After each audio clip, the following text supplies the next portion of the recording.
Hello, everyone, and welcome to this new episode of Open Book Entrepreneur. I am thrilled that we have Shilamida here with us today, and she's life coach. And also, Shilamida, I think it's the best if you actually introduce yourself to our audience. Thank you so much for having me. My name is Shilamida. I'm from New Jersey. I have been an entrepreneur since 21 years old, and I help women and men in transformation and lifestyle adjustments. I help people connect to their happy and tap into their life purpose and really find life to be enjoyable instead of stressful and autopilot that we're all used to.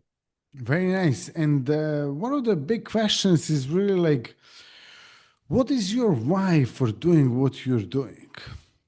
My why is my story is from food stamps to first class. I really have an interesting story of entrepreneurship. I have an interesting story of growing up, and I suffered a lot because I didn't have mentorship. I didn't have role models. I didn't have the evidence that I needed to know that I could shift and change my life. And so when I was at my rock bottom and I asked God to help me, I made a promise that if I made my way out of where I was, that I would help others do the same. Wow, fantastic. Yeah, that's a big why. Absolutely. And then what inspired you? I mean, there is a lot of different ways how you can help others. So, what inspired you to actually become a life coach? Honestly, I was a licensed acupuncturist for 10 years, and then COVID happened.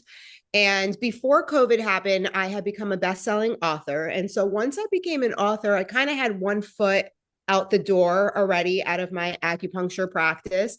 And I really wanted to start helping people in a different way. And so I wanted to become a motivational speaker. And so I was on track to do that. And then 2020 happened and the world shut down and all my speaking engagements got canceled. And it felt like my whole entire life was over.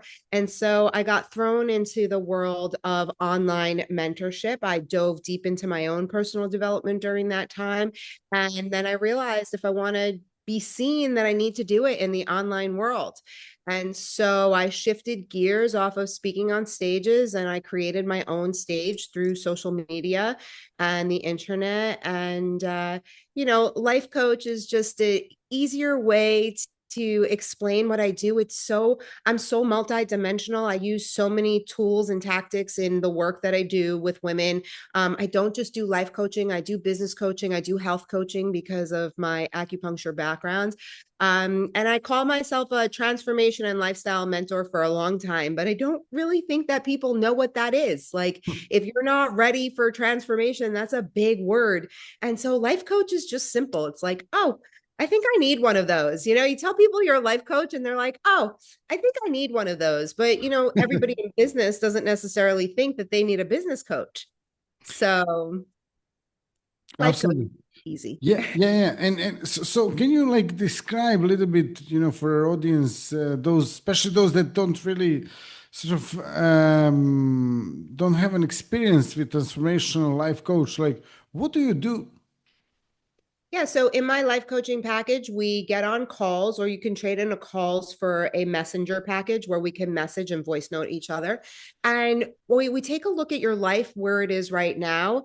And I have an exercise that we do where you actually scale the different parts of your life, your relationships, your business, your home life, your friendships, and you make a note of where you are and what you need improvement on. And then we talk about some of the things that you've gone through, the problems you've had, and then we refocus it to your dreams and desires. Where is it that you want to be? What is it that you want to be doing? And we take you out of here and we put you here. And Hmm. so in our work together, we do healing work. I create an action plan. I take somebody and I move them towards where their desired life should be. Very nice. Yeah, absolutely. And then on top of that, like if you have some advice, obviously you mentioned, you struggled a lot and then you managed to actually overcome your struggles and stuff. So what's one piece of advice for someone who is like struggling, they may be stuck, they may be having some limiting beliefs or some other issues, like what advice would you give to them? Well, people are not going to really like me for saying this, but you have to be grateful. You have to find the gratitude in your life right now. You have to look at the life that you've created and you have to feel it in abundance. And I know that that's really hard. I mean, my story, I used to be 250 pounds. I was a single mom and I was living on food stamps. So when I was told to be grateful, I was like, what do I have to be grateful for? I really thought that I had nothing to be grateful for, but now it's just a gift. The first thing that I do in the morning is I thank God that I woke up. Like today is a gift. But there was a time that I didn't even feel that way. I didn't even want to be awake. So I understand for the person who's watching this, who's feeling that, and I want to give you hope that you can get your life to a place where you're so happy and you're going to look back at that time and realize that it was just a programming that got you there. And that's part of the issue of the lives that we're living. Most people are walking around programmed. They're not walking around as their true selves. They're not walking around living the life that they came here to live. People think that we got dropped here to work 9 to 5, to go on vacation once a week, to follow the rules, to raise your hand. That's not what life is supposed to be like. We're beautiful, magnificent, unique human beings. And our gifts have been shut down most of our lives because they're not acceptable in everyday society. And so for the person that heard that they're too much, they talk too much, they do too much, all of these things have programmed us into people who fit into society, but we're not meant to fit into society. That's true. And yeah, I mean, a lot of times what I've seen as well, people when they have some issues or challenges they're facing and stuff, they go around and they speak to their friends. And then what is the difference actually between speaking to their friends and speaking to someone like you? Yeah. Well, when you're speaking to friends, friends have hidden motives and agendas. Not all friends are actually friends. And something that I learned at a very young age is you can count your friends on one hand. And if you have more friends outside of this circle, then you don't have friends, you have acquaintances. And so that is really an important thing to understand, that when you have a big dream and you go to your friend who's living a same life or less than you with your big dream, that person's going to look at your dream and they're going to think that's impossible. That can't be done. You shouldn't do that. You shouldn't take a risk like that. You shouldn't waste your money on something like that. You're going to get this logical programming. But when you sit with me, my core belief is that anything is possible. I mean, I used to be 250 pounds and I had a story that if I didn't lose the weight by 30 years old, that I would be fat forever. And as a 45-year-old woman, I am in the healthiest, thinnest, strongest body I've ever been in. But if you were to tell me then that I could look like this now, there was no way. There was no way, because I was big boned. I was programmed into thinking that my body was just meant to be big and heavy. And then love, I used to think that I was unlovable. And I have the greatest love story of all time. I don't just have love, I have the greatest love story of all time. I am in love with my husband. We've been together 14 years. We've been through so much, but we have a true love story. I've fallen in love with life. And I believe that anything is possible for anybody.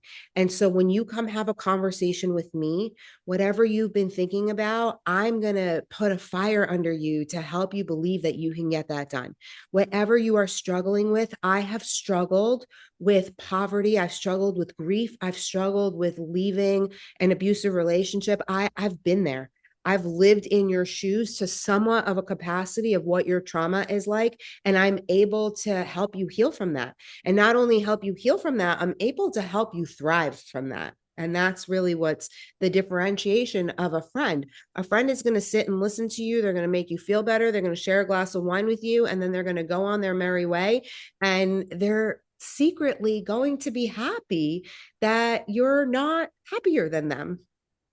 And when I first started this journey, that's how I got set on this journey. I actually met a new friend who came to my apartment. We started chatting. And after a few minutes, she said, you're really negative and you complain a lot.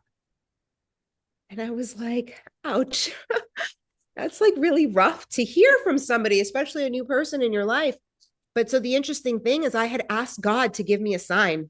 And I had asked God to put me on my path. And here he sent me this person who told me I was negative and I complained a lot. And the truth is, I didn't know that I was negative. And I didn't know that I was complaining.